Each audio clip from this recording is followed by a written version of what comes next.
दोषी वकील arts college के तरफ से ये बहुत ही एक अनोखे विषय पर आत्मनिर्भर भारत बदलाव चुनौती एवं अवसर इस विषय पर यह जो सेमिनार और नेशनल कॉन्फ्रेंस रखी गई है, तो ये विद्यार्थियों के लिए, जो विद्यार्थियों को पढ़ाने वाले लोग हैं उनके लिए और बाकी भी जो प्रोफेशनल्स हैं उनके लिए भी ये काफी एक अच्छा विषय है। इसका कारण ऐसा है कि आने वाले दिनों में जो हमारे रेगुलर कोर्सेस है, जो रेगुलर डिसिप्लिन है, इसमें भी बहुत सारे करिकुलम में और एकेडमिक्स में चेंजेस की आवश्यकता है और विद्यार्थियों का जो रुझान है वो भी बहुत बदल रहा है। दुनिया में जो ग्लोबलाइजेशन है उसके कारण, जो बार बार फैशन चेंज हो जाती है उसके कारण, जो टेक्नोलॉजिकल चेंजेस होते हैं उसके कारण बहुत सारे बदलाव से आज पूरा विश्व गुजर रहा है। इसलिए आज इस संस्था के माननीय चेयरमैन दिलीप भाई शेठ, इस संस्था के जॉइंट सेक्रेटरी शांतिलाल जी मेहता, इस संस्था के डॉक्टर नीलिमा मिरजकर, इस संस्था के डॉक्टर श्रीकांत सांदोरकर और इसके इस प्रोग्राम के जो कन्वीनर है डॉक्टर पराग पिंपलापुरे, आप सभी का मैं हार्दिक अभिनंदन करता हूं कि आपने इस बहुत अच्छे विषय पर ये लोगों के बीच में चर्चा हो, लोग इसके ऊपर सोचे और लोग इसके ऊपर कार्य करें। इसके लिए आपने जो विषय रखा है ये बहुत अच्छा रखा है और आप सभी का मैं धन्यवाद करना चाहता हूं, अभिनंदन करना चाहता हूं।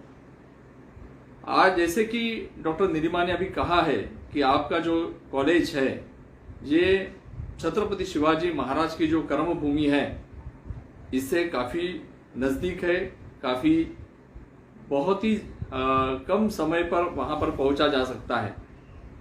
तो आज जब ये आपने कहा तो आत्मनिर्भरता की बात हम लोग आज जो कर रहे हैं, तो छत्रपति शिवाजी महाराज का भी मुझे स्मरण हुआ।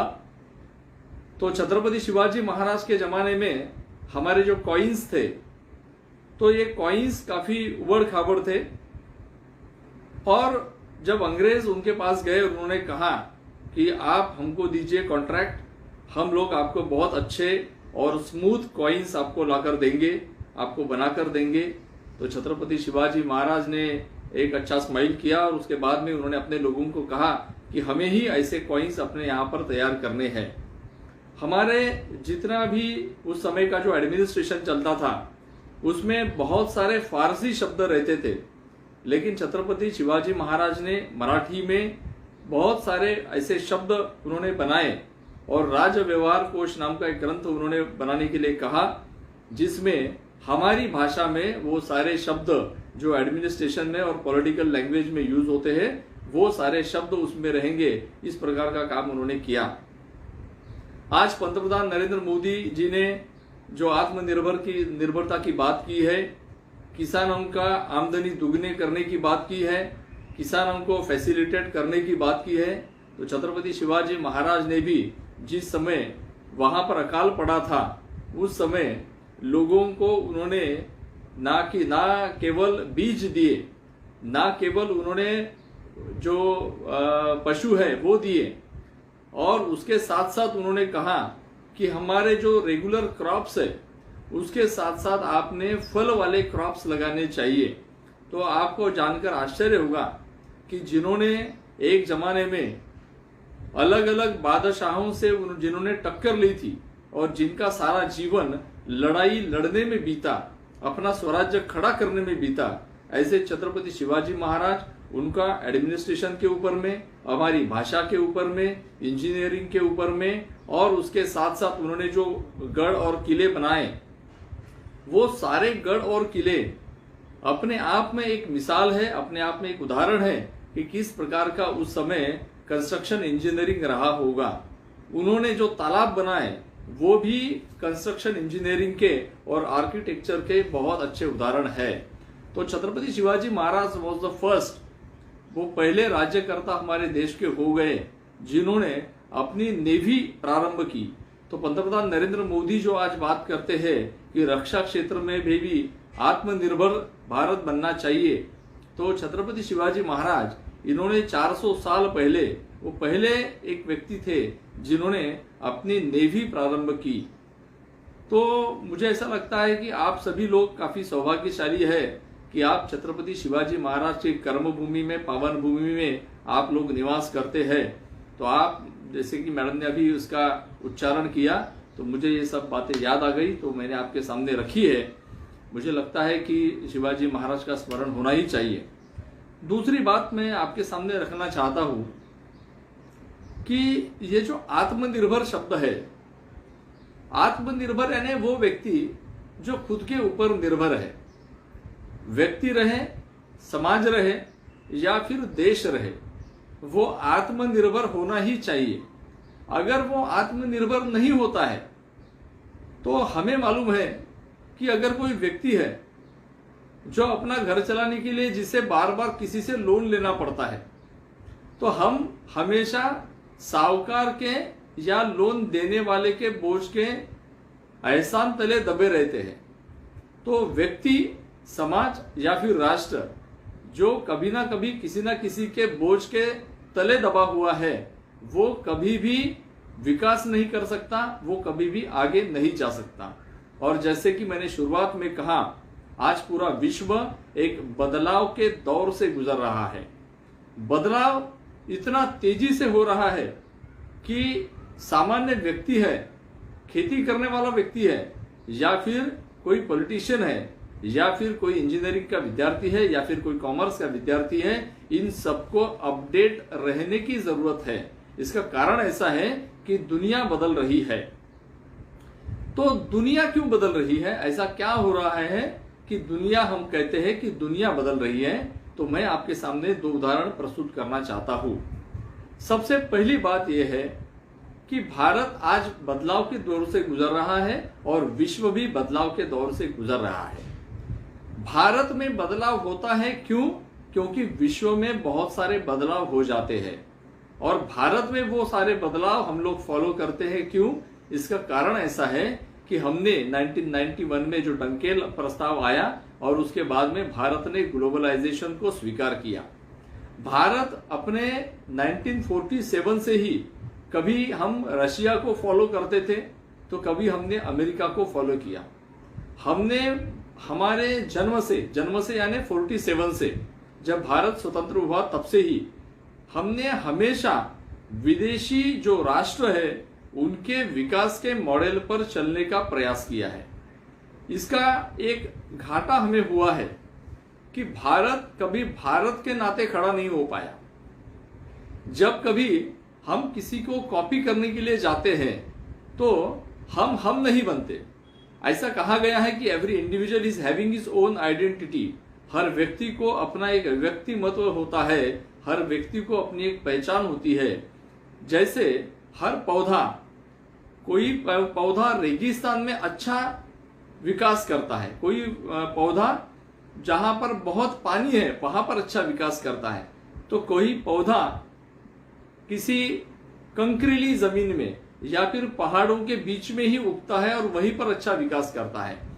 तो अगर आप दलदल में उगने वाले पौधे को कहेंगे कि तुम मरुभूमि में उगने वाले पौधे को कॉपी करो, तुम मरुभूमि में उगने वाला जो पौधा है उसके विकास के मॉडल को फॉलो करो, तो दलदल में पैदा होने वाला जो और बढ़ने वाला जो पौधा है वो मर जाएगा या फिर उतना विकास नहीं कर पाएगा। मरुभूमि का पौधा भी अगर पहाड़ों पर उगने वाले पौधे को फॉलो करे तो शायद वो भी उतना विकास नहीं कर पाएगा। तो मॉरल ऑफ द स्टोरी क्या है कि हर जो पेड़ है, हर जो पौधा है, वो अलग अलग जगह से अपना जीवन रस जो है वो खींचते रहता है और खुद को बड़ा होने की कोशिश करते रहता है। तो भारत का विकास का रोड मैप क्या होगा, भारत का विकास का मॉडल क्या होगा, वो कदापि अमेरिका से और रशिया से डिफरेंट होगा। इसका कारण ऐसा है कि हम अलग है, भारत अलग है, अमेरिका अलग है और रशिया भी अलग है। तो रशिया को क्या करना चाहिए? रशिया को रशिया के तरह आगे बढ़ना चाहिए। अमेरिका को क्या करना चाहिए? तो अमेरिका को अमेरिका के स्टाइल से आगे बढ़ना चाहिए। और भारत को क्या करना चाहिए? तो भारत को भारत के स्टाइल से ही बढ़ना चाहिए, भारत के पद्धति से ही भारत का विकास होने वाला है।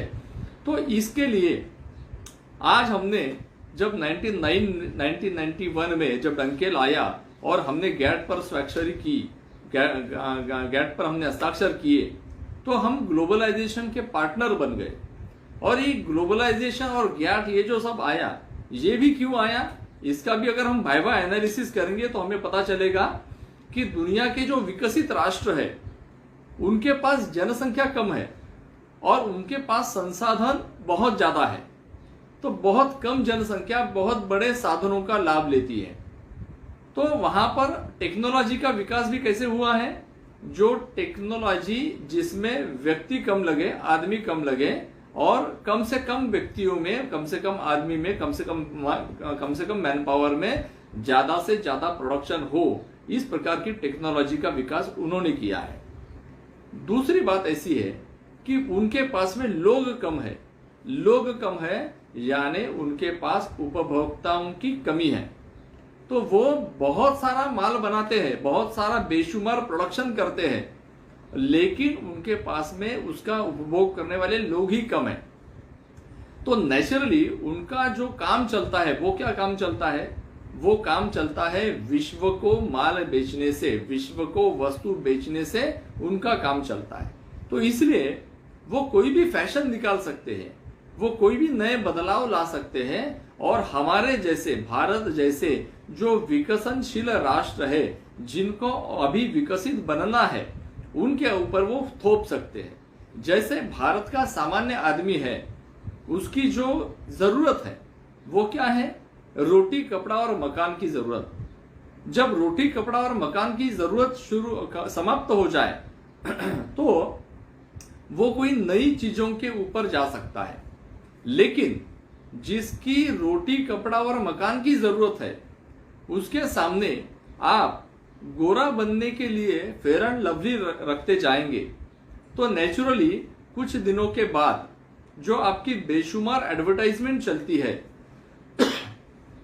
वो बेशुमार एडवर्टाइजमेंट उपभोक्ताओं के मानसिकता पर बार बार ये प्रहार करती है कि अगर तुम्हें गोरा बनना है तो तुम्हें फेयर एंड लवली का इस्तेमाल करना पड़ेगा, उसका उपयोग करना पड़ेगा। तो जिसकी जो बेसिक जरूरत है वो रोटी कपड़ा मकान है, वो व्यक्ति या उसके घर के मेंबर जो पहले रोटी कपड़ा मकान के लिए सारे लोग काम करते थे, वो सारे के सारे लोग आज वो काम तो करते हैं, लेकिन आज उनके साथ में एक प्रायोरिटी और आ गई है। अगर उनके जो रोजमर्रा की चीजें हैं उसमें एक फेयर एंड लवली का एक उसमें जुड़ाव हो जाता है। तो ऐसी बहुत सारी चीजें हैं जो पहले उनके जीवन में नहीं थी, लेकिन दुनिया में जो ग्लोबलाइजेशन हो रहा है, वो ग्लोबलाइजेशन वो लोग कर रहे हैं जो विकसित राष्ट्र है, और विकसित राष्ट्रों के पास धन की बहुत उपलब्धता है। तो इसलिए वो क्या करते हैं, वो नए नए डेज निकालते हैं, नए नए mother day, father day, Valentine day और बहुत सारे डेज निकालते हैं। अब हमें मालूम है जब दिवाली आती है तो हम लोग शॉपिंग के लिए जाते हैं, हम लोग खरीदारी के लिए जाते हैं। तो जब दिवाली का सीजन रहता है तो स्टॉक मार्केट भी ऊपर रहता है, म्यूचुअल फंड्स भी ऊपर रहते हैं और बाजार में, इकोनॉमी में बहुत चहल पहल रहती है।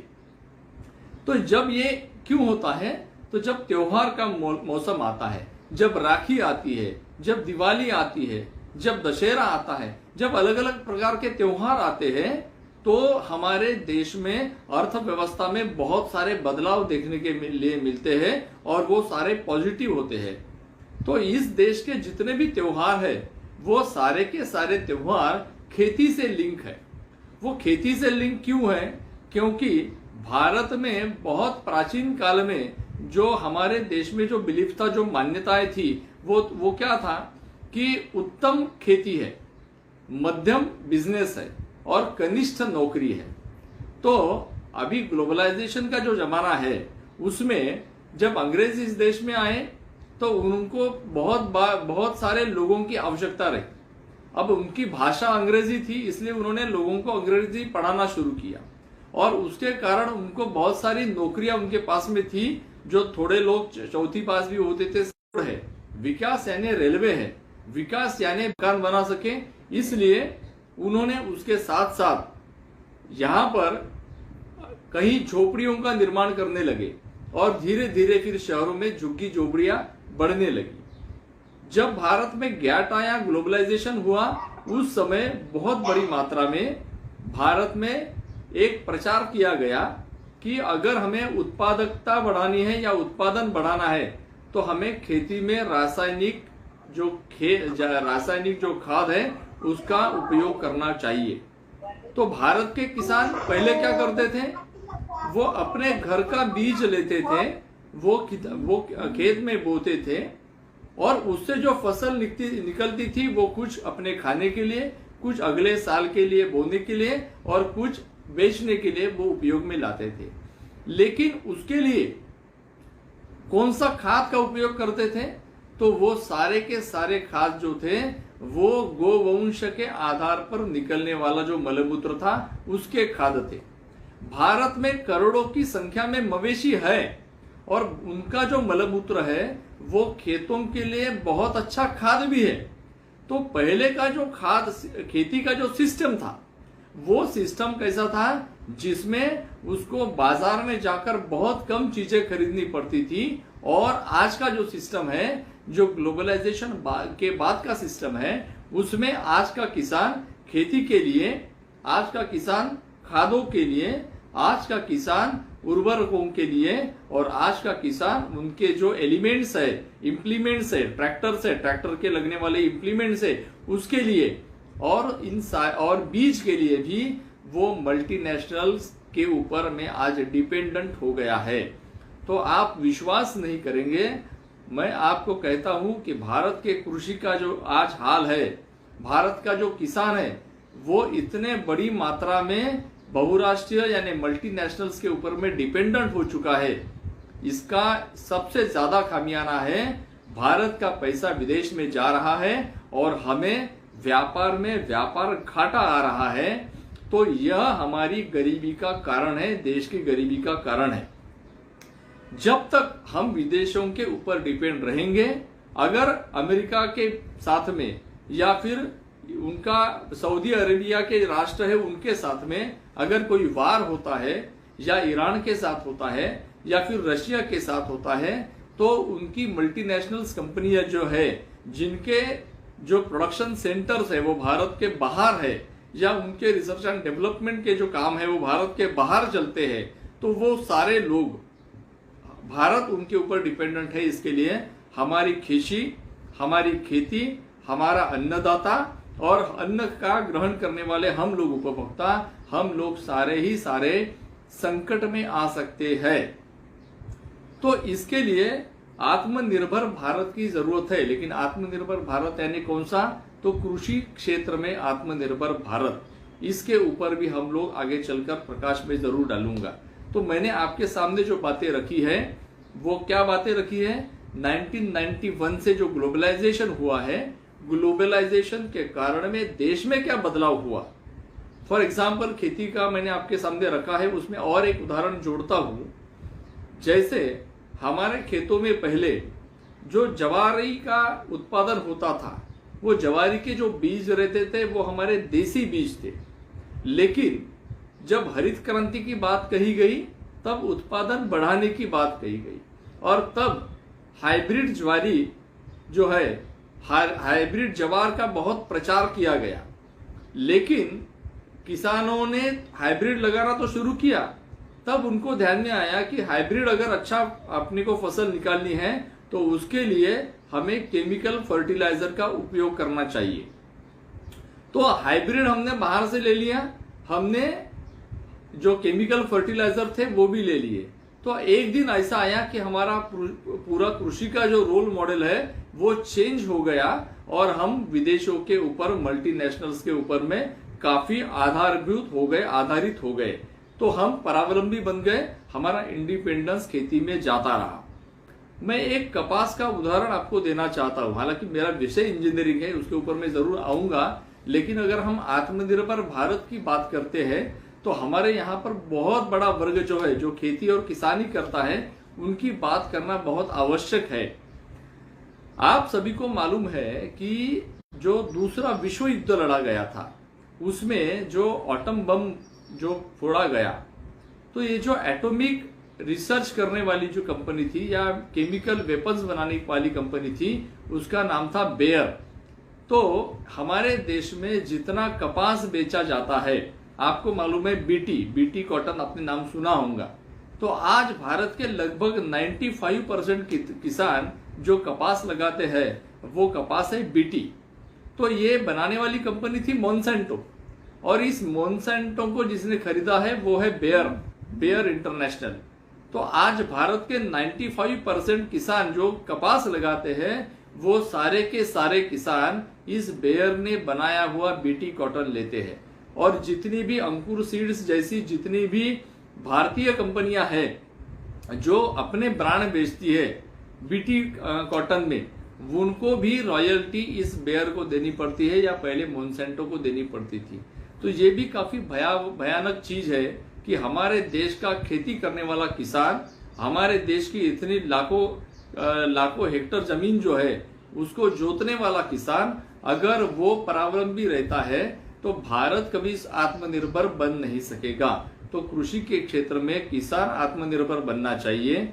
हमारी जो केमिकल और फर्टिलाइजर की कंपनियां हैं वो भारतीय बननी चाहिए, और वो भारतीय कंपनियों का बीज हमारे लोगों ने उपयोग में लाना चाहिए। हमने खेती में भी ऐसी टेक्नोलॉजी लानी चाहिए जो टेक्नोलॉजी किसानों को अधिकाधिक पैदावार दे, और ऐसा अन्न यहाँ पर उत्पादन हो जो इको फ्रेंडली रहे, जो मानवीय जीवन को बहुत अच्छा स्वास्थ्य प्रदान करे। ये कृषि की प्राथमिकता है। और अभी 2020-21 का जो निर्मला सीतारमण जी ने जो बजट रखा है उसमें केवल और केवल किसानों के लिए बहुत सारी योजनाएं उन्होंने लाई है। जैसे ई मंडी की योजना है, हमारा किसान अपने जो उत्पाद है उसका रेट भी वो फिक्स नहीं कर पाता।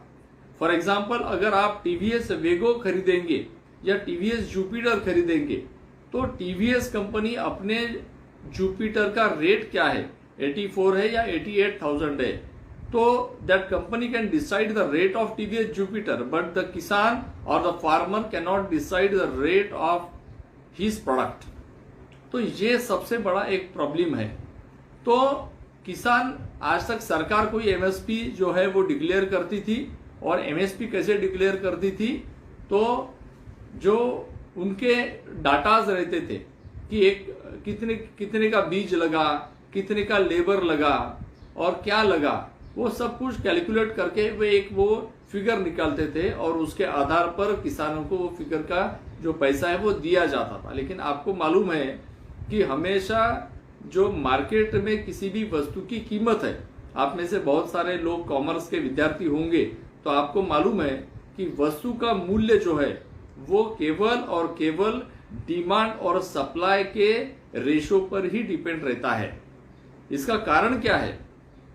अगर नागपुर के बेल्ट में संतरा बहुत यहाँ पर उत्पादन होता है, तो नागपुर में संतरे का जो भाव रहेगा उससे ज्यादा भाव रायगढ़ में संतरे का रहेगा।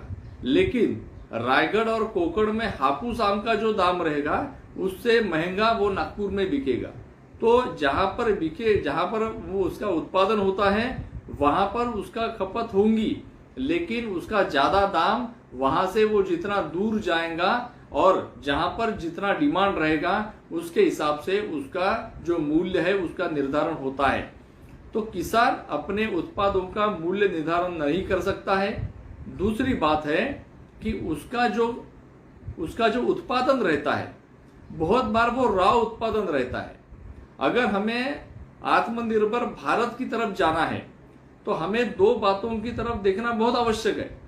मैं अभी जो दूसरा विषय आपके सामने रखने जा रहा हूं वो दूसरा विषय क्या है, तो खेतों के जो उत्पाद है, हमारे पास में जंगल भी बहुत है, तो जंगलों के भी जो उत्पादन है, खेती की उपज और जंगलों की उपज, इसमें से बहुत सारे ऐसे हैं जो फल है। तो आपको बहुत आश्चर्य लगेगा कि भारत में जितने फल होते हैं उसमें से 30% फल तो जहां पर पैदा होते हैं, जहां पर उसका उत्पादन होता है, वहीं पर खराब हो जाते हैं और केवल 5% फल ऐसे हैं जिसका प्रोसेसिंग हो पाता है। तो हमारे देश में इतनी जैव विविधता है, जिसे हम अंग्रेजी में बायोडाइवर्सिटी कहते हैं, इतनी जैव विविधता है कि उस जैव विविधता के आधार पर उस पर प्रक्रिया करने वाले उद्योग उस एरियाज में लगना बहुत आवश्यक है।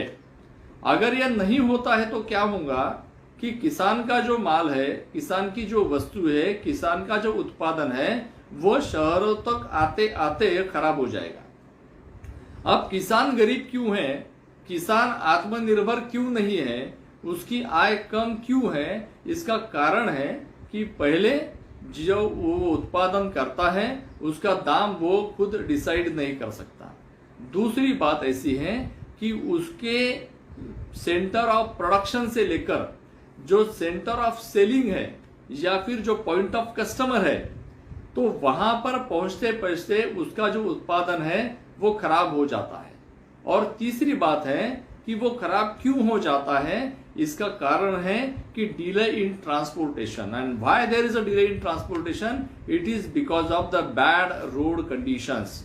तो आपको आश्चर्य होगा कि एक चौथी बात मैं आपके सामने रखने वाला हूं कि अगर जहां पर उत्पादन होता है वहीं पर वो छोटी छोटी इंडस्ट्रीज रहे जो कम से कम उन सारे बेरों को या फिर अमरूद को या फिर आम को या फिर जितने भी ऐसे सीजनल फल्स है उनको, इन सबको लेकर आंवला कैंडी बनाते हैं। तो ये आंवला कैंडी आपको 400 रुपए प्रति किलो मिलेगी, यानी 10 टाइम्स का उसका प्रॉफिट है। तो इतना बड़ा ट्रांजैक्शन वहां पर हो सकता है। आपके जो बेर है, आपके जो अंबाड़ी जैसे फल है, या फिर आपके जो छोटे छोटे बहुत सारे लीची है, या फिर और भी आम है, या जो भी फल है, या टमाटर है, इन सब का शेक हो सकता है, इन सब का जाम हो सकता है, इन सब की जेली हो सकती है, इसके सबके चॉकलेट बन सकते हैं। तो भारत की 130 करोड़ जनता, ये आत्मनिर्भर भारत के लिए बहुत बड़ा आधार है। क्योंकि जिन देशों से हमें कॉम्पीट करना है उनके पास लोग कम है, उनके पास पैसा ज्यादा है, उनके पास में टेक्नोलॉजी ज्यादा है। तो भारत को अगर आत्मनिर्भर बनना है तो हमें टेक्नोलॉजी में आगे बढ़ने की जरूरत है। हमें हमारा जो वन उपज है, खेत उपज है, हमारा जो प्रोडक्शन है, वो प्रोडक्शन खराब नहीं होना चाहिए। उसका मैक्सिमम यूटिलाइजेशन ऑफ रिसोर्सेस से हमारे लिए बहुत आवश्यक है। तो इसके लिए मैं बल देना चाहता हूं कि हमारे तहसील प्लेसों में ये ऐसे छोटे छोटे फूड प्रोसेसिंग यूनिट्स वहां पर बनने चाहिए। फॉर एग्जाम्पल नागपुर में मैं रहता हूं, तो नागपुर जिले में बहुत बड़ी मात्रा में संतरा है, बहुत बड़ी मात्रा में मौसम्बी है। लेकिन क्या होता है, जब इसका ओवर प्रोडक्शन हो जाता है तो आपने टीवी पर भी देखा होगा कि किसान, उसको रेट नहीं है, उसको अच्छे दाम उसके नहीं मिल रहे, इसके लिए आंदोलन करते हैं और रास्ते पर फेंकते हैं। तो अगर यहाँ पर प्रोसेसिंग इंडस्ट्रीज बढ़ती है तो उसका फायदा डायरेक्ट किसानों को होगा, उसको फेंकने की जरूरत नहीं रहेगी, कम से कम वो इन प्रोसेसिंग यूनिट्स को बेच पाएगा। और आज का जो 2020 और 21 का जो निर्मला सीतारमण ने जो बजट रखा है, उसमें पिछले साल एमएसएमई को 7,500 करोड़ रुपए दिए गए थे। इस साल कोरोना के कारण हमारे सारे व्यापार धंधों में बहुत कमी और नमी आई है। इसको दूर करने के लिए इसको उन्होंने 100% बढ़ाया है, दोगुना किया है, 15,000 करोड़ का बजट उन्होंने दिया है। तो इसका लाभ डायरेक्टली किसको मिलने वाला है और किसको मिलेगा? तो हमारे जो नौजवान साथी है, जो बहुत पहले से उनके बाप ज्यादा किसानी कर रहे हैं, लेकिन अभी क्या हो रहा है, भारत में जो सिंचाई युक्त जमीन है वो उतनी है, लेकिन किसान के बच्चे, किसान के पोते, किसान का परिवार बढ़ रहा है, लेकिन जमीन उतनी है। तो उतने ही जमीन में अगर इतने लोग किसानी करेंगे, इतने लोग खेती करेंगे, तो उनकी पर कैपिटल इनकम जो है वो कम रहेगी और भारत विकसित देशों में कभी जा नहीं पाएगा। तो इसके लिए आवश्यकता है ऐसे छोटे छोटे small, medium, micro scale industries की। और ये लोग ये कौन लगा सकता है? तो ये हमारे जो नौजवान साथी है, जो अपना एजुकेशन है वो सब पूरा करने के बाद में क्या मेरे पास जमीन है, क्या मेरे पास आइडिया है, क्या मेरे पास टेक्नोलॉजी है, या फिर जिसके पास भी टेक्नोलॉजी है तो क्या मैं ये टेक्नोलॉजी की फीस देकर या रॉयल्टी देकर क्या वो टेक्नोलॉजी को मैं अडॉप्ट करके मैं जहां पर रहता हूं वहां पर ऐसे उद्योग में प्रारंभ कर सकता हूं क्या? अगर वो होते हैं, क्योंकि आज government is ready to provide all the facilities and funds to all such people who are ready to start their enterprises and startups. तो गवर्नमेंट रेडी है, गवर्नमेंट ने अपनी योजनाएं भी लाई है, लेकिन अगर हम नकारात्मक बुद्धि से काम करेंगे कि वो तो गवर्नमेंट का काम है, होता ही नहीं है, अगर मैं ये एंटरप्राइज चालू करूंगा या फिर मैं स्टार्टअप शुरू करूंगा तो फिर कितने दिन चलेगी पता नहीं, और नहीं चलेगी तो अब मैं क्या करूंगा। तो अगर कोई भी व्यक्ति को एंटरप्रेन्योर बनना है या किसी को भी अपना खुद का स्टार्टअप शुरू करना है तो सबसे पहले उसको यही काम करना पड़ेगा कि अपनी नकारात्मक बुद्धि का उसको त्याग करना पड़ेगा। हर वो व्यक्ति जो नकारात्मक है वो समाज में एक नकारात्मकता पैदा करता है, वो नकारात्मक संदेश पहुंचाता है। और मैं आपको कहना चाहता हूं कि अगर हमें विकास की ओर जाना है, हमें पॉजिटिविटी की ओर ही जाना पड़ेगा। केवल नकारात्मक बातें उनकी रट लगाने से आदमी केवल घर में बैठे रहता है। नकारात्मक आदमी हमेशा आसमान की तरफ देखता है और कहता है अरे आसमान में तो बादल दिख रहे हैं, मुझे ऐसा लगता है कि शायद बारिश हो सकती है, तो आज मैं जाने वाला हूं, तो आज मैं क्यों जाऊं, तो मैंने कल जाना चाहिए। तो इस प्रकार की सोच हमें कभी आगे बढ़ने नहीं देंगी। और दुनिया ये ग्लोबलाइजेशन की है, दुनिया ये बदलाव की है, तो दुनिया आज बदलाव की मानसिकता में है। मैं आपको 2 उदाहरण देना चाहता हूं, मैं बहुत बार वो उदाहरण देखता हूं। वो उदाहरण क्या है? हमारे बचपन में हम जब खाना पकाते थे, भोजन पकाते थे, उस समय जो नमक का उपयोग हम लोग करते थे वो नमक कौन सा था? तो आप में से सारे लोग उत्तर देंगे कि वो नमक गाय छाप नमक हुआ करता था। कैसे रहता था वो नमक? वो नमक एकदम चिपचिपा नमक रहता था, जब हम बर्तन में उसको डालते थे तो हाथ को लग जाता था। लेकिन एक दिन क्या हुआ कि कैप्टन कुक नमक आया और उसने अपनी एडवर्टाइज में बताना शुरू किया कि फ्री फ्लो, झर से गिरने वाला फ्री फ्लो आयोडाइज नमक। तो जब उसने मार्केट में फ्री फ्लो आयोडाइज नमक लाया, उसके बाद में क्या हुआ? All the people, all the producers of salt, they are forced to change their salt. सबको अपने नमक को चेंज करना पड़ा, उसमें बदलाव लाना पड़ा। और उन्होंने क्या किया? तो अपने सारे आज के जितने भी नमक आप देखेंगे सारे नमक फ्री फ्लो आयोडाइज नमक है।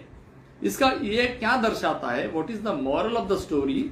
The moral of the story is if you are not aware about the changes of the society or international changes, then one day will definitely come that you will have to change, you will force to change। आपको खुद में बदलाव लाना ही पड़ेगा। तो ये कहानी है फोर्स चेंज की। मैं आपको दूसरी बात बताता हूं, the people who are not ready for the change, what happens in them? The second example is that आपने गुलशन कुमार का नाम सुना होगा। गुलशन कुमार का नाम हम जब कहते हैं तो हमें टी सीरीज का नाम याद आता है, और जब हम टी सीरीज की बात करते हैं तो हमें वो भजन की कैसेट्स याद आती है। लेकिन एक दिन ऐसा आया, वन फाइन मॉर्निंग, दुनिया में सीडीज और डीवीडीज आ गए, सीडी और डीवीडी प्लेयर आ गए। तो क्या हुआ? गुलशन कुमार एक रात में मार्केट से बाहर हो गया। क्यों? क्योंकि दुनिया में चलने वाले संशोधन की तरफ उसने देखा नहीं। और जिस दिन डीवीडीज और सीडीज आई तो गुलशन कुमार मार्केट से बाहर हो गए। लेकिन वही कहानी डीवीडीज और सीडीज के जो निर्माता थे उनके साथ भी हुई। और डीवीडीज और सीडीज के निर्माता भी जब यूट्यूब जैसे चैनल्स आए तो डीवीडीज और सीडीज की जो आवश्यकता है वो भी समाप्त हो गई और वो लोग भी मार्केट से बाहर हो गए। तो मैं इसमें आपको ये कहना चाहता हूं कि जिस भारत को आत्मनिर्भर बनना है वो भारत चौकन्ना भारत होना चाहिए, वो भारत विजिलेंट भारत होना चाहिए, उसका दुनिया में होने वाले बदलाव की तरफ उसका ध्यान रहना चाहिए। दूसरी बात मैं कहना चाहता हूं, दूसरा एग्जाम्पल मैं देना चाहता हूं, वो एग्जाम्पल है मोबाइल फोन का। आपको मालूम है कि 10-12 साल पहले जो मोबाइल हुआ करते थे, तो जिन लोगों के पास उस समय भी मोबाइल थे, वो मोबाइल कौन सा था? तो नोकिया, वो 3115 वाला मोबाइल था, एक छोटा मोबाइल रहता था। तो उसका बेसिक कैरेक्टरिस्टिक क्या था कि फोन डायल करना, फोन रिसीव करना। लेकिन उसके कुछ समय के बाद इस प्रकार के फोन आए जिन फोन में कैमरा लगा हुआ रहता था, तो सारे के सारे लोग उसी प्रकार के मोबाइल लेने लगे। लेकिन उस समय भी फोन रिसीविंग और फोन डायल करना, ये मोबाइल फोन नाम के प्रोडक्ट की एक बेसिक क्वालिटी थी। लेकिन उस समय ऐसे कुछ मोबाइल बाजार में आए जिनमें कैमरा लगा होना ये एक अट्रैक्टिव क्वालिटी थी, and people that time were ready to pay for the attractive quality. यानी जिसमें कैमरा नहीं है उसके लिए कम पैसा, और जिसमें कैमरा है उसके लिए ज्यादा पैसा देने के लिए लोग तैयार थे। कुछ दिनों के बाद ऐसा हुआ कि हर मोबाइल में कैमरा आने लगा। It means that the basic the attractive quality of the camera in mobile got converted into basic quality of the mobile. अगर आज हम कोई भी मोबाइल में जिसमें कैमरा नहीं है, अगर वो मोबाइल हम बाजार में लेने के लिए जाते हैं, तो रिक्शा चलाने वाला व्यक्ति, मजदूरी करने वाला व्यक्ति भी बोलता है कि हमें कैमरा वाला फोन चाहिए। तो ये कैमरा वाला फोन, जिस समय एक जमाने में कैमरा ये अट्रैक्टिव क्वालिटी थी, लेकिन एक जमाना ऐसा आया कि कैमरा ये बेसिक क्वालिटी बन गई। तो दुनिया में ऐसे बदलाव होते रहते हैं, और आप एक ही नारा लगाते हुए चलेंगे, एक ही क्वालिटी को लेकर चलेंगे, तो आप आत्मनिर्भर भारत नहीं बना सकते। तो आत्मनिर्भर भारत के लिए आपका चौकन्ना होना, आपका विजिलेंट होना ये बहुत आवश्यक है। और इसके लिए भारत को बहुत विजिलेंट रहने की आवश्यकता इसलिए है, इसका कारण ऐसा है कि दुनिया के पास टेक्नोलॉजी है, तो दुनिया नए से नए क्वालिटी और बेटर क्वालिटी फाइन प्रोडक्ट निकलती जाएंगी, लेकिन उनका सामना भारत के साथ होने वाला है। तो भारत के लोगों को आवश्यकता है कि हमारे पास में जो इंडस्ट्रीज में मशीन्स है, हम हमेशा जो मशीनरीज लेते हैं, तो विदेशों के पास टेक्नोलॉजी है, उनके पास में फैशन बदलते रहती है। तो जब भी फैशन बदलती है तो उसके लिए नए प्रोडक्ट का निर्माण भी वो लोग कर सकते हैं, लेकिन नए मशीनरीज को सीखने के लिए नए स्किल्स भी लगते हैं। उसके लिए उसको अगर बिगड़ जाए तो दुरुस्त करने के लिए नए टेक्नीशियन भी लगते हैं। और ये अगर हम केवल और केवल विदेशी की फैशन को अडॉप्ट करते जाएंगे, वो जैसा उपयोग करते हैं वैसा उपयोग हम भी करते जाएंगे, हमारा पैसा तो बाहर जाएगा, हमारी प्रोडक्शन कैपेसिटी खड़ी करने में और कुछ साल लगेंगे, तब तक वो जो फैशन है वो भी चेंज हो जाएंगी। तो हमें हमारे उपभोक्तावाद के ऊपर में नियंत्रण रखना बहुत आवश्यक है। हमें बहुत चौकन्ना और समझदार होने की आवश्यकता है। बहुत बार मैं उदाहरण देता हूं कि कॉपी करने से क्या होता है। कॉपी करने से व्यक्ति की खुद की जो सोच है वो खत्म हो जाती है। जैसे मैं बहुत बार विद्यार्थियों के सामने उदाहरण रखता हूं कि क्या हम राजा जैसा ड्रेस पहनने से राजा बन सकते हैं? क्या हम शेर की खाल ओढ़ने से शेर बन सकते हैं? तो केवल कॉपी, आंखें बंद करके की हुई कॉपी, ये आत्मनिर्भर भारत बनाने के लिए बहुत बड़ा रोड़ा है, बहुत बड़ा अवसर है। तो अगर हमें आत्मनिर्भरता की ओर जाना है, आज देश में ये बदलाव देखने को लिए मिल रहा है कि मोदी जी के नेतृत्व में आज देश का नौजवान बोल रहा है कि हाँ, हम लोग कुछ नया कर सकते हैं। जैसे कि मोदी जी ने मेक इन इंडिया की बात की, तो मेक इन इंडिया में उन्होंने देखा कि भारत के लोग तो सैमसंग के फोन लेते ही है, तो क्यों ना सैमसंग को बोला जाए कि आप ही भारत में आइए, और हमारे देश के कम से कम 40% आप छोटे पुर्जे लीजिए और उसके कारण आप सैमसंग बनाइए, आप BMW भारत में बनाइए। तो ऐसे बहुत सारे ऑटोमोबाइल सेक्टर्स है जिनको मेक इन इंडिया के तहत भारत में आमंत्रित किया गया। तो इसके कारण क्या होता है, रोजगार का सृजन होता है। आज नागपुर में भी कई एविएशन कंपनीज है, जिससे आपको पता होगा कि डैसो रिलायंस भी नागपुर में है। आपको पता होगा कि टाटा एडवांस सिस्टम नागपुर में है, जो बोइंग और एयरबस के लिए पार्ट बनाते हैं। तो ये जो लोग हैं नागपुर में, कुछ और कंपनीज भी नागपुर में शायद आएंगी। तो ये जो लोग हैं जो आज एरोस्पेस के लिए पार्ट बना रहे हैं, एक बार एक व्यक्ति ने सवाल पूछा कि कौन सा राष्ट्र विकसित राष्ट्र है ऐसा हम कह सकते हैं। तो उसका जवाब दिया गया कि जो राष्ट्र अपना खुद का एरोप्लेन बनाने में सक्षम है। तो हम आज कुछ एरोप्लेन के पार्ट बना रहे हैं, लेकिन बनाते बनाते वो क्वालिटी लेवल को भी हम अचीव कर लेंगे और वो सारी मशीनें भी हमारे पास रहेंगी। तो जिससे हम कुछ पार्ट बनाते हैं, आगे चलकर ऐसा भी होगा कि हम उन पार्ट का असेंबली करके भारत का एक इंडिजिनस एरोप्लेन बना पाएंगे। आज हेलीकॉप्टर्स में हम ऐसा कर रहे हैं, आज एरोप्लेन्स भी हम ऐसा कर पाएंगे। तो एविएशन के सेक्टर में भारत आत्मनिर्भर बन सकता है। कुछ सालों के बाद ये स्टेज हमारी जरूर आ सकती है। तो भारत अगर मंगलयान भेज सकता है तो एरोप्लेन क्यों नहीं बना सकता? डेफिनेटली बना सकता है। आज भारत में मोबाइल के और टीवीज के, टेलीविजन के जो पार्ट हम केवल चाइना से इंपोर्ट करते हैं। तो सवाल यही है कि भारत अगर उपग्रह सैटेलाइट भेज सकता है तो क्या मोबाइल के पार्ट बना नहीं सकता? मोबाइल बना नहीं सकता? क्या वो टेलीविजन बना नहीं सकता? बना सकता है। लेकिन सैटेलाइट का जो प्रोग्राम है वो 1956 से चल रहा है। उसको ऑलरेडी 60 साल से ज्यादा, 65 साल से ज्यादा, 70 साल से ज्यादा हो चुके हैं। तो हमारी 70 साल की जो मेहनत है वो आज रंग लाई है। तो हमें मोबाइल और टेलीविजन के क्षेत्र में या फिर रक्षा के क्षेत्र में अगर हमें आत्मनिर्भर बनना है तो सबसे पहला कदम क्या होता है?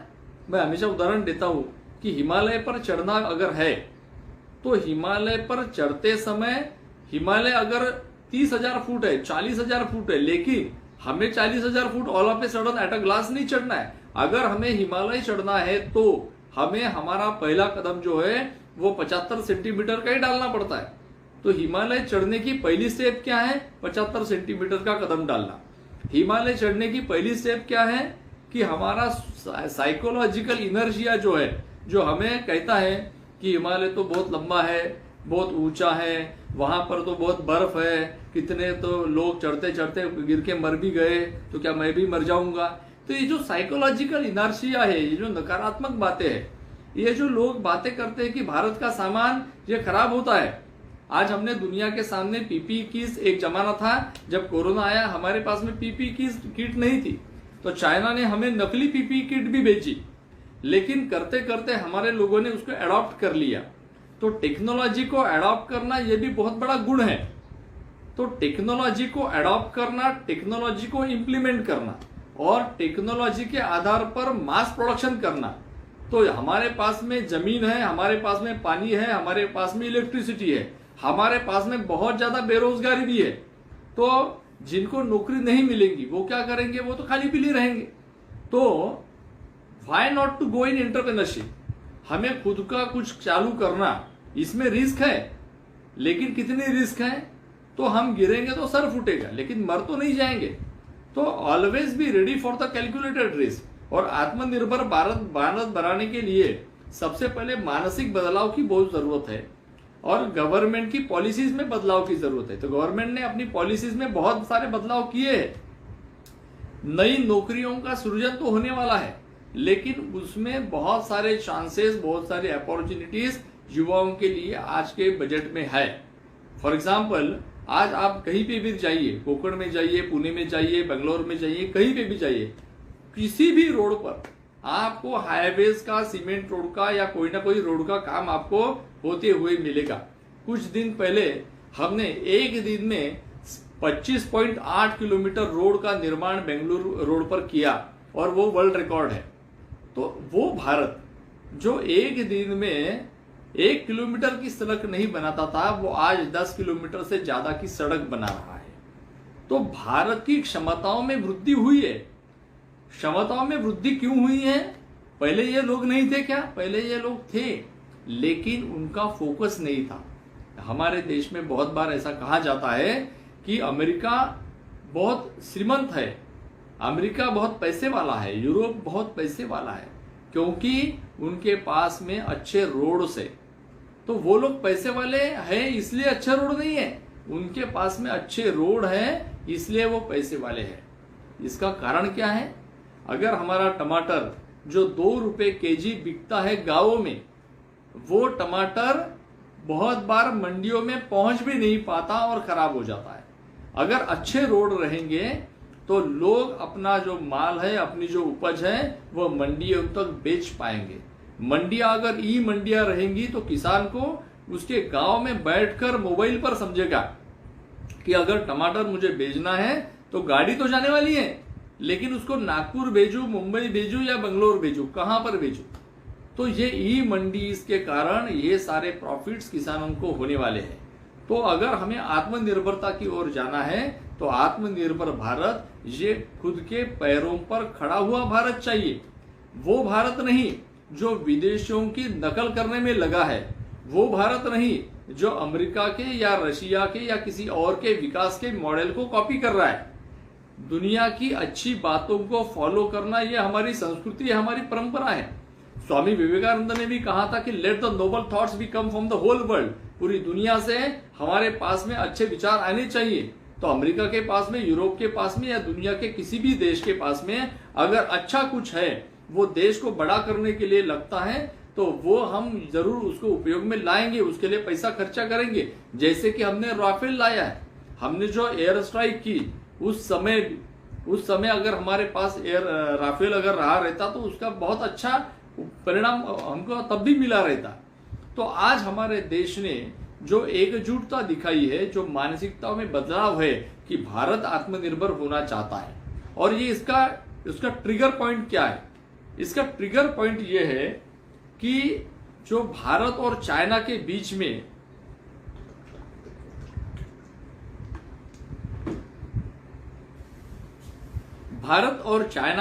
में गलवान घाटी में जो टकराव हुआ और हमारे 20 जवानों की शहादत हुई, तो देश के मन में बार बार ये विचार आता है कि हम तो चाइना के साथ में इतना व्यापार करते हैं, लेकिन उसके बदले में चाइना हमको क्या देता है?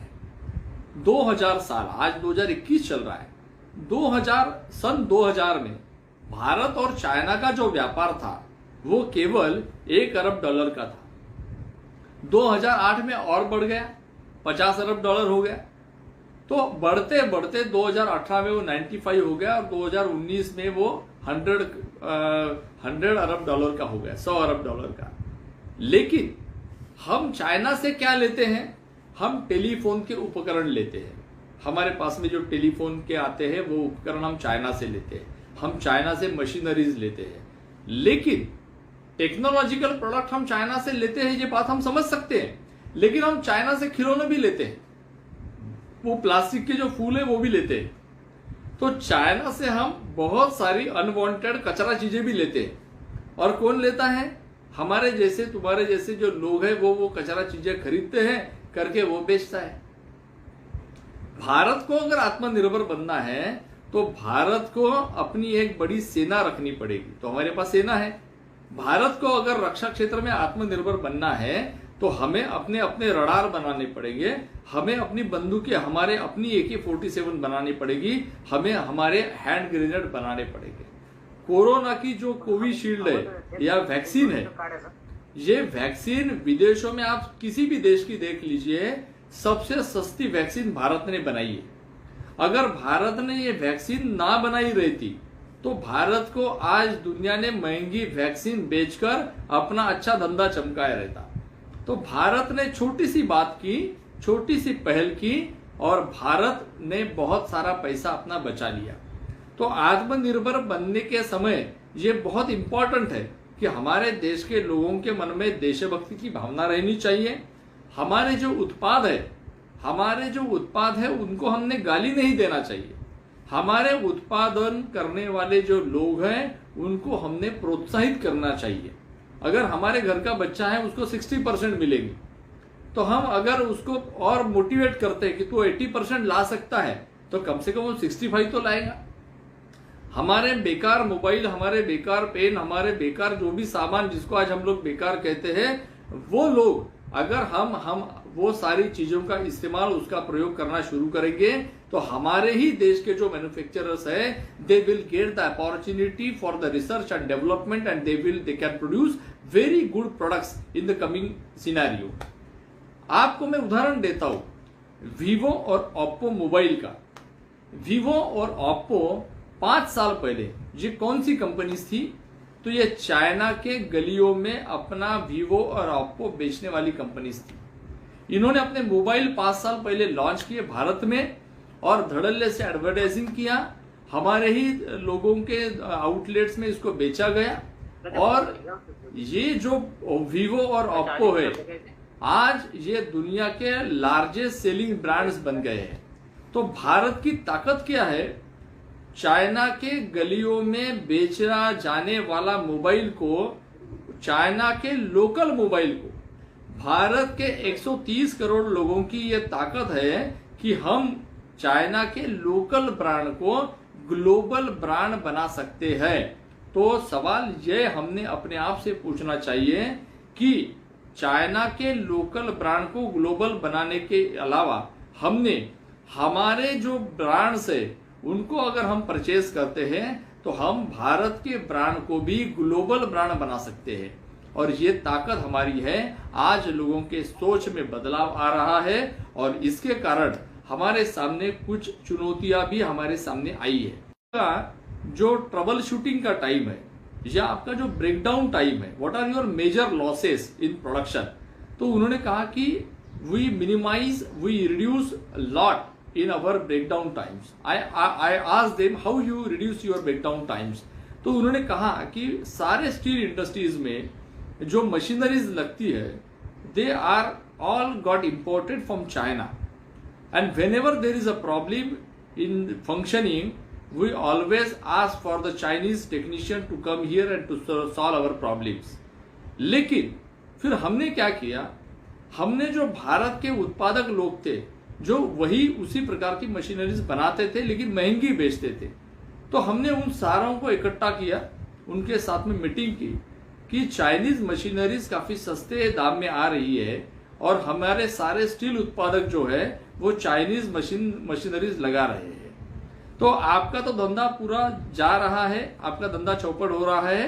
तो what you can do for us and what we can do for us, that is one thing is कि आप लोग वो मैन्युफैक्चरर्स और ये जो उत्पादक, स्टील उत्पादक थे, ये सारे लोग ये चाइना गए, उन्होंने उसी मैन्युफैक्चरर से बात की and they ask for the big orders of machines but at a very low cost. The Chinese machineries manufacturers were not ready to supply machineries in very low price to India, and that's why what happened that time, our people asked them for the drawings of the machines.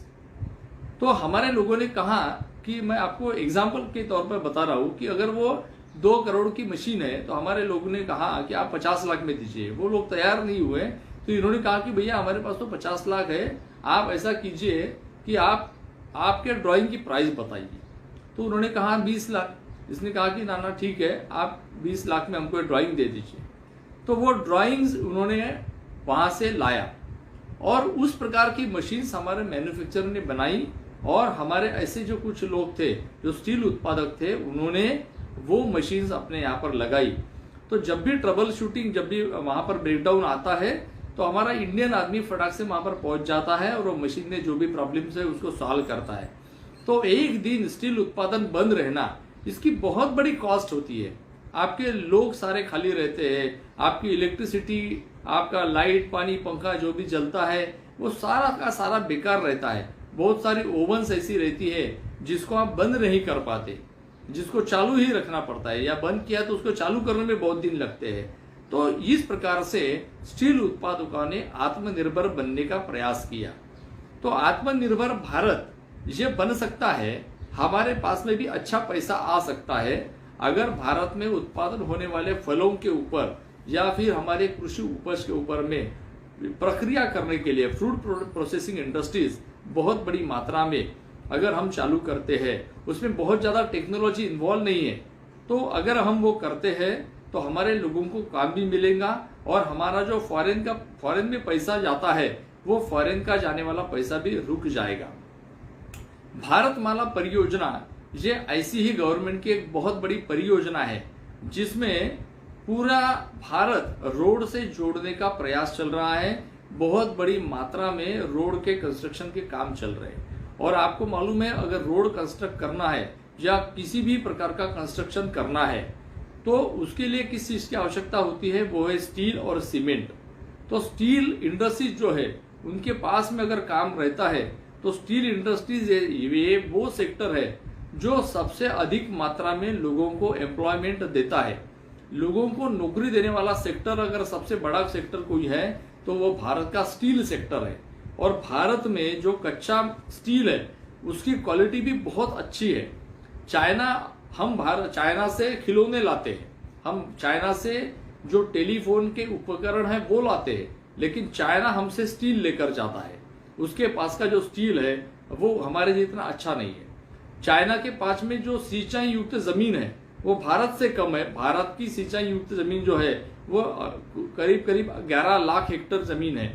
तो भारत के पास में सिंचाई युक्त जमीन अच्छी है। तो अगर आदमी को बड़ा बनना है, आदमी को आत्मनिर्भर बनना है, तो व्यक्ति को उसके स्किल सेट पे आधार पर खेलना चाहिए, ना कि दूसरे के नकल करके।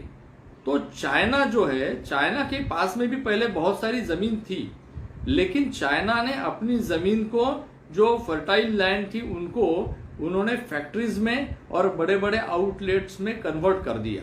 और ऐसा उसने क्यों किया? तो चाइना ये दुनिया का मैन्युफैक्चरिंग हब बनना चाहता था और वो बन गया। तो भारत का जो व्यापार है चाइना के साथ में वो 100 अरब डॉलर से ज्यादा है, लेकिन हम जो चाइना को आज तक केवल चाइना को एक्सपोर्ट करते थे, वो चाइना का जो हमारा एक्सपोर्ट है वो काफी कम है, यानी करीब 20 अरब डॉलर का। तो हमारा जो व्यापार घाटा है वो 60 अरब डॉलर से भी ज्यादा का व्यापार घाटा हमारा है। भारत को अगर आत्मनिर्भर बनना है तो हमें किसी को भी समझ में आएगा कि हमारा जो व्यापार घाटा है उसको कम करना, यानी ऐसा कहा जाता है कि पैसे को बचाना ये पैसे को कमाने से भी ज्यादा इंपॉर्टेंट है। To save money is more important than to earn money. तो अगर भारत को आत्मनिर्भर बनना है तो जहां जहां पर हमारे इंपोर्ट्स ज्यादा है उन सारे क्षेत्रों में हमें हमारे एक्सपोर्ट्स बढ़ाने भी पड़ेंगे और इंपोर्ट को रिड्यूस करना पड़ेगा और कुछ दिनों के बाद एलिमिनेट करना पड़ेगा। तो टेक्नोलॉजी का जो क्षेत्र है वहां पर भारत पीछे चल सकता है। उसके लिए क्या करना चाहिए? तो जहां पर मजदूरों की आवश्यकता है, लोगों को काम मिले और छोटी मशीन, सेमी स्किल्ड मशीन, इस प्रकार के मशीन का उपयोग करना चाहिए, जिसके कारण भारत आगे जा सकता है, हम उस क्षेत्र में आगे जा सकते हैं। तो चाइना का जो क्षेत्र है, चाइना दुनिया का मैन्युफैक्चरिंग हब बनना चाहता था और वो बन गया, लेकिन उसके लिए उसको क्या प्राइस देनी पड़ी? तो उसकी जो जीडीपी है, उसका जो ग्रॉस डोमेस्टिक प्रोडक्ट है, उसके 300-400 गुना ज्यादा उसने उसमें निवेश किया, उसने इतना इन्वेस्ट किया। और ऐसा क्यों किया? तो वो दुनिया का मैन्युफैक्चरिंग हब बनना चाहता था। वो दुनिया का मैन्युफैक्चरिंग हब क्यों बनना चाहता था? कि उसकी जो जनसंख्या है, अगर वही उसका जो उत्पादन है उसका अगर यूटिलाइजेशन करे तो चाइना उतना प्रॉस्परस नहीं बन सकता है। यह उनकी एक थीम उसके पीछे थी और उसके लिए उन्होंने दुनिया का मैन्युफैक्चरिंग हब बनने का प्रयास किया। उसके लिए उन्होंने अपने टेक्नोलॉजी के ऊपर में पैसे डाले, उन्होंने अपने इंफ्रास्ट्रक्चर के ऊपर में पैसे डाले। और दुनिया के किसी भी कंपनी को अगर चाइना में आना है तो चाइना में उसको उद्योग लगाने के लिए वो काफी फैसिलिटीज उसको इमीडिएटली प्रोवाइड करते थे और है। इसके कारण दुनिया के you name the company and you will definitely get find in China. आप दुनिया में किसी भी बड़ी कंपनी का नाम लीजिए और आपको उनका प्रोडक्शन हाउस चाइना में जरूर मिलेगा। तो ये जो बातें हैं इसके कारण चाइना बड़ा बना। लेकिन जब ये जो गलवान घाटी में चाइना के साथ हमारा थोड़ा सा युद्ध हुआ, और उसके पहले भी चाइना जितने भी काम करता है वो पाकिस्तान के सपोर्ट में काम करता है। चाइना जितने भी काम करता है वो भारत के विरोध में काम करता है। तो हमारे देश की सरकार ने सोचा और जनता ने भी सोचा कि क्यों हम ये चाइना का जो माल है उसका उपयोग करेंगे, हम भारत में ऐसा डेवलप क्यों नहीं कर सकते। तो मैं बहुत बार NITs में और इसमें भी जाता हूं, तो NIT के एक छात्र ने मुझे सवाल पूछा था कि सर, चाइना की वस्तुएं ये भारत से सस्ती क्यों है। तो मैंने उसको एकदम सिंपल उदाहरण दिया था कि अगर आपको एक कार बनानी है तो एक कार बनाने के लिए शायद आपको 70 लाख लगेंगे या 1 करोड़ रुपए लगेंगे, लेकिन अगर आपको 1 लाख कारें बनानी है तो आप 1 लाख में, 2 लाख में, 5 लाख में भी बना सकते हैं। तो टेक्नोलॉजी ये हमेशा सस्ती रहती है, इंजीनियरिंग महंगी रह सकती है। तो टेक्नोलॉजी का उपयोग हमने इसी चीज के लिए करना चाहिए कि वो टेक्नोलॉजी अगर हम भारत में लाते हैं, हमारे जो लोग हैं, वो टाटा रहे, अंबानी रहे, बिरला रहे या कोई भी रहे, या हमारे देश का कोई सामान्य आदमी रहे, अगर if they pay for the technology, if they get it and if you start their manufacturing here, they can get a very good business in India and we can go for the independence. तो आत्मनिर्भरता ये जो चीज है, ये भारत आत्मनिर्भर बन सकता है। इसमें बदलाव, मानसिक साइकोलॉजिकल इनर्शिया को आगे जाने की हमें जरूरत थी। आज भारत उस ओर जा रहा है।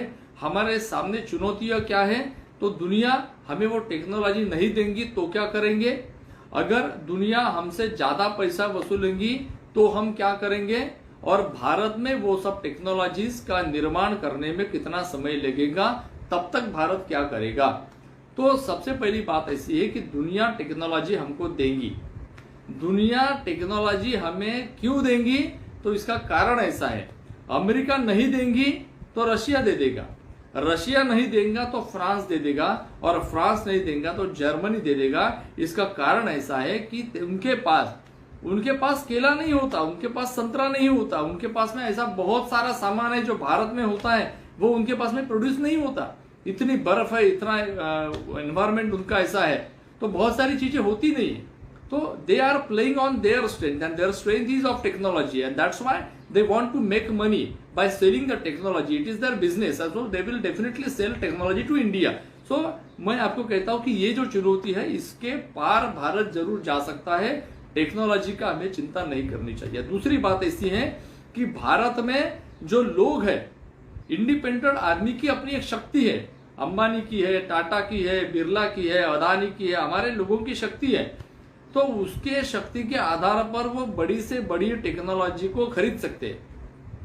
हमारे देश में BCCI है, हमारे देश के BCCI के पास इतना पैसा है कि वो ICC को खरीद सकता है। तो हमारे देश के पास में जो पैसा है, भले ही वो कुछ लोगों के हाथ में हो, लेकिन वो कुछ लोग ये जो सब बदलाव है, इसका फायदा लेकर भारत में बहुत बड़ा मैन्युफैक्चरिंग हब हम बन सकते हैं। चाइना ने जो कोरोना दुनिया को दिया, इसके कारण अमेरिका नाराज है, इसके कारण फ्रांस नाराज है, इटली नाराज है, जर्मनी नाराज है, बहुत सारे देश नाराज है। तो वो सारे लोग अपने जो वहां पर मैन्युफैक्चरिंग उनके जो सेंटर्स है उसको पुल आउट कर रहे हैं, उनको खींच रहे हैं, उसको बाहर निकाल रहे हैं, और वो they are looking for one safe land for their production houses and the safe land option is Vietnam और इंडिया और सम अदर कंट्रीज। तो भारत उनके लिए एक बहुत अच्छा सेफ ऑप्शन है। इसके कारण गवर्नमेंट ने जो मेक इन इंडिया की बात कही है, तो विदेश की बहुत सारी कंपनीज अपने प्रोडक्शन हाउसेस यहाँ पर लाएंगी, और इसके कारण नौकरियां भी बढ़ेंगी। इसके कारण हमारे जो गांव के बच्चे हैं, हमारे जो शहरों के बच्चे हैं, हमारे जो रायगढ़ के बच्चे हैं, they can also learn technologies from these countries when they get job in those companies. तो हमारे लोग वो सारी टेक्नोलॉजी को अडॉप्ट करेंगे, सीखेंगे, और वो लोग फिर कुछ समय के बाद यहाँ पर इम्प्लीमेंट कर सकते हैं। या फिर अगर कोई टाटा, बिरला, अंबानी अगर वही सेम प्रोडक्ट की कंपनी यहाँ पर डालता है, तो he can get a resource, a skilled resource from these companies who are already got train in these companies. तो हमें स्किल्ड मैन पावर की भी जरूरत है, तो वो भी हमें मिल सकता है। मैं आपको कहता हूं अवसर कहां है। आपने भी एक बहुत अच्छी कहावत है कि अवसर बीता जाए, अगर opportunity never knocks your door, you have to hunt opportunity. Opportunity का कोई फेस नहीं है, उसको हमें हंट करना चाहिए कि कहां पर अपॉर्चुनिटी है, कहां पर बिजनेस है, मैंने क्या शुरू करने से मुझे बिजनेस मिलेगा। तो ये अपॉर्चुनिटी है। आज भारत को दुनिया का मैन्युफैक्चरिंग हब बनने की अपॉर्चुनिटी है। तो भारत में जितने भी प्रयास गवर्नमेंट कर रही है, वो सारे प्रयास बहुत सारे नौकरियों के अवसर तो निर्माण करेगा, लेकिन उसके साथ साथ वो भारत के लोगों को उद्योजक बनने के लिए, एंटरप्रेन्योर बनने के लिए, अपनी स्टार्टअप खोलने के लिए भी प्रेरित करने वाले प्रयास है। वो एमएसएमई के प्रयास रहने दीजिए, या फिर वो ग्रामीण रोजगार के प्रयास रहने दीजिए, वो गरीब कल्याण योजना के प्रयास रहने दीजिए, या फिर प्रधानमंत्री आवास योजना के प्रयास रहने दीजिए। आपको पता होगा कि कुछ सालों के पहले सिविल इंजीनियरिंग को कोई एडमिशन नहीं रहती थी, डिप्लोमा सिविल को, पॉलिटेक्निक को कोई एडमिशन नहीं रहती थी। लेकिन आज के डेट में सिविल में फिर से बूम आया है, कंप्यूटर साइंस में फिर से बूम आया है। इसका कारण क्या है कि दुनिया में बदलाव है, भारत वो बदलाव की मानसिकता में है। भारत जो बदलाव की चुनौतियां है उसको स्वीकार करने के लिए भारत तैयार भी है, और भारत की गवर्नमेंट भी नए हमारे उद्यमी जो है उनको पुशअप करने के लिए, उनको फैसिलिटेट करने के लिए तैयार है। और केवल शहरों में विकास होने की आवश्यकता नहीं है, विकास पैसा जो है वो गांवों तक पहुंचने की आवश्यकता है। इसके लिए गांव का उपज जो है, उत्पादन जो है वो भारत में आने की आवश्यकता है। और अगर वो उत्पादन शहर में पहुंचता है तो पैसा गांवों तक पहुंचेगा। अगर हम लोग जूस पीना शुरू करेंगे तो जो फल निर्माण करने वाले लोग हैं उनकी संख्या बढ़ेगी, उनके ऊपर प्रोसेसिंग करने वाले कंपनीज की संख्या बढ़ेगी, और वहां पर काम करने वाले लोगों को रोजगार मिलेगा। वहां पर तुम्हारे हमारे जैसा व्यक्ति अपना स्टार्टअप शुरू करेगा, अपना एंटरप्राइज शुरू करेगा। आज भी विदेशों में सबसे ज्यादा भारतीय डॉक्टर है, आज भी विदेशों में सबसे ज्यादा सॉफ्टवेयर इंजीनियर्स भारत के लोग काम करते हैं, और इसरो में भी जितने लोग काम करते हैं उतने भारत के लोग नासा में भी काम कर सकते हैं। तो हमारे जो लोग हैं वो टेक्नोलॉजी के क्षेत्र में पीछे नहीं है। हम मंगलयान को भेजने वाले लोग हैं, हम टीवी भी बना सकते हैं और मोबाइल भी बना सकते हैं। लेकिन आप इस बात को मैं बार बार बताना चाहता हूं कि सैटेलाइट के क्षेत्र में हम 56 साल से, 1956 से, लेकिन ये सारे क्षेत्रों में आज नई पहल हो रही है। इन क्षेत्रों में आज भारत आगे बढ़ रहा है। तो भारत आगे बढ़ेगा, भारत आत्मनिर्भर बनेगा। आज नागपुर में भारतीय सेना के लिए हैंड ग्रेनेड बनाने के काम मिले हैं। तो नागपुर में भी वो एक्सप्लोसिव्स कंपनी है जो ये सब काम कर रही है। नागपुर में अगर हम एरोप्लेन के पार्ट बना सकते हैं, नागपुर में बने हुए इंजन अगर हम मित्सुबिशी को भेज सकते हैं, अमेरिका में भेज सकते हैं, जापान में भेज सकते हैं, तो ये ग्लोबलाइजेशन का फायदा है जो हमारे लोग भी ले रहे हैं। लेकिन ग्लोबलाइजेशन का फायदा तभी हमें मिलेगा जब, जैसे कि प्रधानमंत्री नरेंद्र जी मोदी ने कहा है कि always be vocal for local. हमारे जो छोटे उद्योजक हैं उनका सामान हमने खरीदना चाहिए, और we must be vocal for our locals. अगर अमेरिका कहता है कि बी अमेरिकन बाय अमेरिकन, तो हमें भी कहना चाहिए कि be Indian and buy Indian. तो आज लोगों की मानसिकता बदल रही है, सरकार ने सारे एवेन्यूज देने का काम कर रही है, बैंक जो है वो भी आज विकास की और पॉजिटिविटी की दिशा में है। तो मुझे ऐसा लगता है कि भारत को एक अवसर है, क्योंकि भारत के पास में बहुत बड़ा मैन पावर है। भारत दुनिया में लीड कर सकता है। इसका कारण क्या है? इसका कारण है कि कनाडा के पास लोग नहीं है, अमेरिका के पास लोग नहीं है, दुनिया में सारे जो देश हैं उनके पास लोग कम हैं, लेकिन हमारे पास में लोगों की संख्या ज्यादा है। हमारे पास में बहुत सारे लोग हैं जो आईटीआई पास है, जो डिप्लोमा पास है, जो डिग्री पास है, जो कॉमर्स से ग्रेजुएटेड है। हमारे पास में लोग हैं, वो चाहे किसी भी डिसिप्लिन में पढ़े हो, लेकिन वो किसी भी डिसिप्लिन में काम करने की क्षमता रखने वाले लोग हैं। तो भारत 2028 में दुनिया का सबसे ज्यादा यंग पॉपुलेशन रखने वाला देश बनने वाला है। तो हमारे पास में यंग पॉपुलेशन है, और आपको मैं कहना चाहता हूं कि दुनिया के पास में ब्रेन होगा, दुनिया के पास में होंगी, लेकिन टेक्नोलॉजी इंप्लीमेंट करने वाले हाथ भारत के हैं। तो दुनिया में कहीं पे भी टेक्नोलॉजी बने उसको इंप्लीमेंट करने वाला व्यक्ति यह भारतीय व्यक्ति रहने वाला है। ये हमारे पास में अवसर है, हम दुनिया को खाना देने वाले देश बन सकते हैं। हमारे पास में इतनी जमीन है, अगर इस कृषि को टेक्नोलॉजी के माध्यम से अच्छे तरीके से की जाए और लोगों को इसमें रोजगार भी मिलेगा, इसमें नए स्टार्टअप्स भी होंगे, फूड प्रोसेसिंग भी होगा, और ये अगर हो सकता है तो भारत दुनिया को खाना देने वाला, भोजन देने वाला देश बन सकता है। भारत ये फार्मा का बहुत बड़ा हब अभी भी है और बन सकता है बहुत बढ़िया। हम पूरे दुनिया का फार्मा हब बन सकते हैं और इसके लिए अभी 2021 में फार्मा के लिए गवर्नमेंट ने बहुत सारे फंड का आवंटन किया है। तो मुझे ऐसा लगता है कि जैसे जब हम आत्मनिर्भर बने सैटेलाइट के क्षेत्र में, तो हमने क्या किया, दुनिया के सैटेलाइट हम भारत से आकाश में छोड़ रहे हैं, उसका फीस ले रहे हैं, उसका पैसा ले रहे हैं।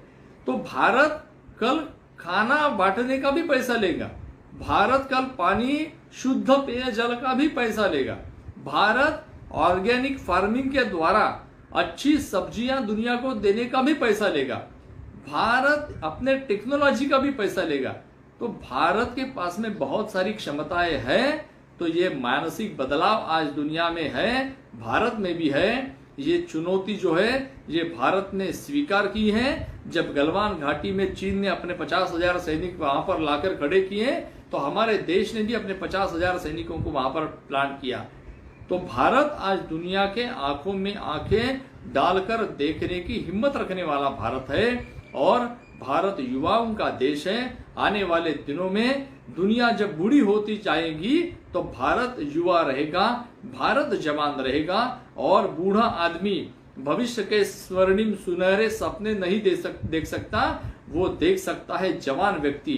तो भारत आत्मनिर्भर भारत जरूर बन सकता है, क्योंकि ये बूढ़े आदमी का सपना नहीं है, ये जवान भारत का सपना है। और जवान भारत का सपना अपने सामने साकार होते हुए भारत देख सकता है। उसके लिए बहुत सारे बदलाव की आवश्यकता है, बहुत सारे एफर्ट्स की आवश्यकता है, बहुत सारे दुनिया में होने वाले बदलावों का नोटिस करने की आवश्यकता है, चौकन्ना रखने की आवश्यकता है। और भारत दुनिया को टक्कर दे सकता है, भारत दुनिया को गाइड कर सकता है, भारत दुनिया को हेल्प कर सकता है।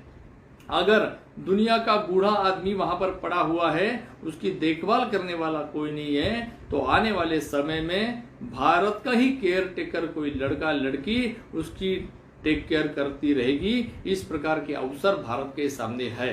तो इसके लिए आवश्यकता है नए नए स्किल सीखने की। भाई इसके लिए आवश्यकता है इंडस्ट्री 4.0 की जो बात की जाती है कि केवल टेक्नोलॉजी काम करेगी और आदमी और अच्छे वैल्यू एडेड नए काम करेगा। तो भारत को भी जरूरत है इस आर्टिफिशियल इंटेलिजेंस का सहारा लेने की। केवल सेना पर, केवल सीमा पर जवान तैनात नहीं रहेगा, वहां पर आर्टिफिशियल इंटेलिजेंस रहेगा। वो कैमरा जवान को बताएंगे कि कहां से दुश्मन आ रहा है। तो भारत में बदलाव आ सकता है, आ रहा है। हम दुनिया की चुनौतियों को स्वीकार करने वाले लोग हैं। हमारे पास में ऐसे अवसर हैं जिन अवसर का लाभ लेकर भारत दुनिया में बड़ा बन सकता है। मुझे ऐसा लगता है कि आप लोगों ने इस प्रकार का विषय रखा, इस प्रकार का ब्रेनस्टॉर्मिंग आप लोगों के बीच में हुआ है, आपने मेरी बातों को सुना है। तो मुझे ऐसा लगता है कि आज का जो ये सेशन है वो काफी महत्वपूर्ण है और काफी सबको आपको इसमें बहुत कुछ अच्छी बातें जरूर मिली होगी, ऐसा मुझे लगता है। तो आपके अगर कोई सवाल होंगे तो वो आमंत्रित है, आप चैट बॉक्स में भी डाल सकते हैं, या आपके जो सर है वो भी मुझे पूछ सकते हैं। I will definitely try to answer your questions. Okay, धन्यवाद। धन्यवाद अमोल सर। आज के इस वेबिनार में, हेलो, हाँ, आज के इस वेबिनार में हमारे मनगांव तालुका एजुकेशन सोसाइटी के chairman sir honourable Dilip Sheth sir यहाँ पे, उनके साथ ही मनगांव तालुका एजुकेशन सोसाइटी के जॉइंट सेक्रेटरी श्री शांतिलाल जी मेहता और हमारे सीडीसी के प्रेसिडेंट भी, वो भी पूरा समय हमारे यहाँ पर उपस्थित है। उनका मैं यहाँ पर स्वागत करता हूँ। हमारे लाइब्रेरियन जो है डॉक्टर सानब सर वो मंत्री का तो वो क्वेश्चन आंसर अगर किसी का है तो वो शुरू करें। डॉक्टर सानब सर। भाई पार्टिसिपेंट्स को क्वेश्चन पूछने के लिए अपने चैट बॉक्स में अपना क्वेश्चंस डाल सकते हैं और अपना खुद को अनम्यूट करके आप क्वेश्चन पूछ सकते हैं।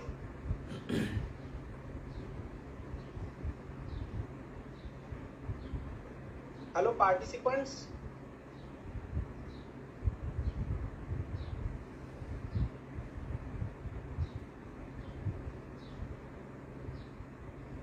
किसी भी पार्टिसिपेंट्स के कुछ क्वेश्चंस होंगे तो आप पुसदकर सर से पूछ सकते हैं।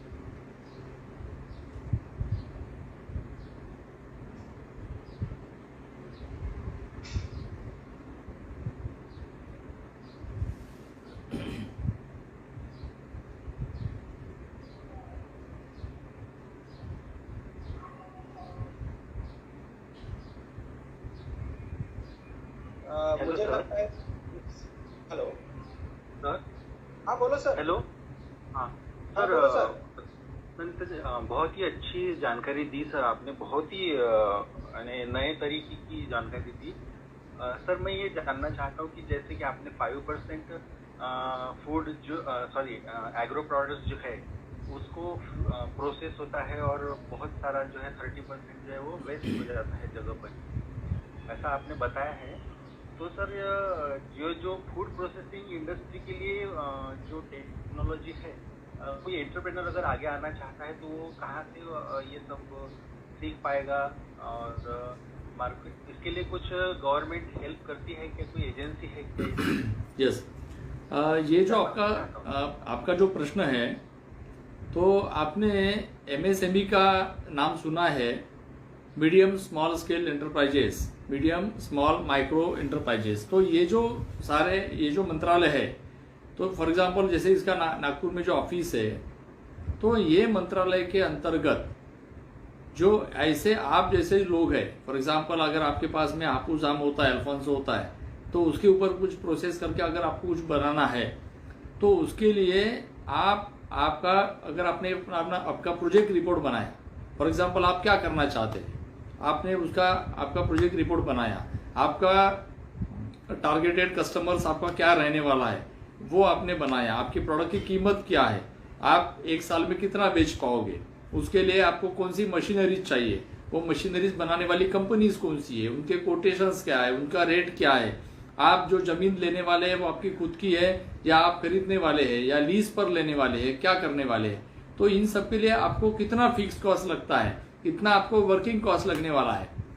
तो इसके आधार पर आप पहले तो आपको आपकी फर्म स्थापन करना है किसी ना किसी नाम से, फॉर एग्जाम्पल हरीश भाई के नाम से अगर आपने चालू किया, या हरीश एंड हरीश सन्स, या जो भी नाम से आपने किया, या फिर प्रोसेसिंग इंडस्ट्री जो भी आप स्थापन करते हैं, तो इसको आपको MSME के तहत आपको रजिस्टर्ड कराना होता है। और जब आप रजिस्टर्ड करते हैं तो उसके साथ में आप उनको लोन के लिए अप्लाई कर सकते हैं। आपको 1 CR चाहिए, 1 करोड़ चाहिए, 2 करोड़ चाहिए या 5 करोड़ चाहिए, उसके हिसाब से आप लोन उनको मांग सकते हैं। और आपका जो प्रस्ताव है वो MSME के द्वारा बैंकों को भेजा जाता है, आप बैंकों से भी कनेक्ट होते हैं और बैंक आपका सारा चीज़ों का वैल्यूएशन देखता है और उसके बाद में आपको लोन दिया जाता है। तो उसके बाद में आपका जो भी काम है वो काम शुरू कर सकते हैं। तो MSME के द्वारा जैसे अगरबत्ती है, जैसे मोमबत्ती है, या बहुत सारे ऐसे प्रोडक्ट्स है, या फिर जैसे मैंने फूड प्रोसेसिंग का बताया, जूस निकालने का है, या फिर जैसे टोमेटो का सॉस करने का है, ऐसे बहुत सारे उद्योग है। तो अगर आप MSME के साइट पर जाते हैं, वहां पर आपका क्वेश्चन डालते हैं या उनको फोन करके पूछते हैं, अपॉइंटमेंट लेते हैं, तो बहुत सारे ऐसे उद्योग है जिनकी लिस्ट आपको मिल सकती है। वो लिस्ट को देखने के बाद में ऐसा आपको लगेगा कि ये 3 उद्योग है, उद्योगों की लिस्ट 200 है, लेकिन उसमें से 3 ऐसे है कि जो आपको पसंद है, जो आपका इंटरेस्ट उसमें है, तो वो आप कर सकते हैं। तो ऐसे कंडीशन में आप अगर उनसे मिलते हैं तो they can also provide you training, तो आपको ट्रेनिंग भी दिया जा सकता है। तो ये ट्रेनिंग लेकर आपका उनके साथ में रैपो बढ़ता है, आपका प्रोजेक्ट रिपोर्ट वो लोग पढ़ते हैं, उसकी फिजिबिलिटी चेक करते हैं, बैंकों से आपको लोन मिलाने के लिए वो उनको रिकमेंड भी करते हैं। तो ये सारी प्रक्रिया है। और मैं जितने भी सुनने वाले लोग हैं उनमें से ऐसे कुछ भी लोग होंगे जिनके मन में इस प्रकार के विचार हैं, तो मैं जरूर कहना चाहता हूं कि वो लोगों ने पहले, हम शुरू तो बाद में करेंगे, लेकिन first go and check with the people that what is their procedure and how they are going to help you. तो ये आप जरूर करके देखिए। और मैं कहता हूं कि they are searching for the people who want to start their own enterprise. उनको अपना जो मंत्रालय है उसके द्वारा उनके पास में फंड उपलब्ध है, उनको सही लोगों के हाथ में वो देना है और कुछ ना कुछ काम शुरू करना है। तो उसके लिए उनको ऐसे नौजवान लोगों की और ऐसे लोगों की उनको जरूरत है। तो वो they are searching for the people. तो मैं आपको कह रहा हूं कि आप जरूर उनके पास जाइए। इसका कारण ऐसा है कि कोरोना के कारण बहुत लोगों के जॉब गए हैं, तो people want to start their own enterprises. और जब हम छोटा सा छोटा काम भी शुरू करते हैं तो 5 लोगों को 10 लोगों को हम लोग जरूर कुछ ना कुछ रोजगार दे पाते हैं। तो इसके लिए आप, मेरा सुझाव है, आप जरूर वो साइट पर जाइए, उनके नंबर्स लीजिए, उनको कॉल कीजिए, उनके साथ बात कीजिए। और अगर आपको कुछ हेल्प लगता है तो आप मेरा भी नंबर ले, इसके बाद में मैं बताऊंगा, आप मेरा भी नंबर नोट कर लीजिए, या आपके सर के पास में भी है तो आप मुझे भी जरूर, आप कुछ हेल्प चाहिए तो बता सकते हैं। I will be also there to contact with them, those people, and to help you.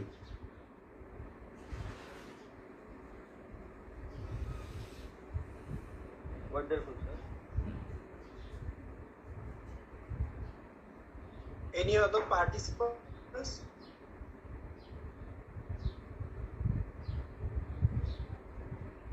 और किसी पार्टिसिपेंट्स को क्वेश्चंस पूछने हैं?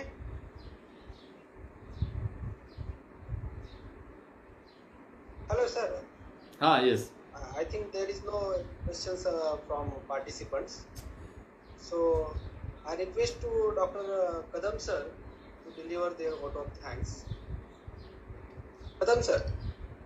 Yes, sir. Thank you, Dr. Ganesh and Dr. Parag, sir. I myself. एक मिनट फोकस। हाँ जी sir, सिर्फ एक minute.